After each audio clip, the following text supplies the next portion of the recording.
ಅದಕ್ಕೆ ಅಂದ ಅಂದ ಚಂದ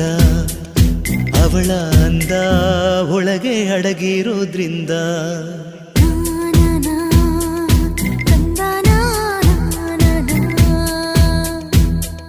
ಸೀರೆಯಲ್ಲಿ ಹೆಣ್ಣು ಬೆಣ್ಣೆ ಬೆಣ್ಣೆಯಂತೆ ಕರಗಿ ಹೋಗೋ ಆ ಹೃದಯದಂತೆ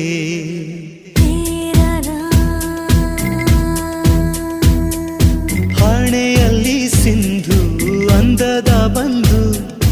ಕಣ್ಣಲ್ಲಿ ಕಾಡಿಗೆ ರುಚಿಯಾದ ಅಡಿಗೆ ತಿಂದು ದೇಗೋ ಹೃದಯಕ್ಕೆ ಹೆಣ್ಣಿನ ಅಂದವೇ ಮದುವೆಯ ಭೋಜನವಂತೆ ಮದುವೆಯ ಭೋಜನವಂತೆ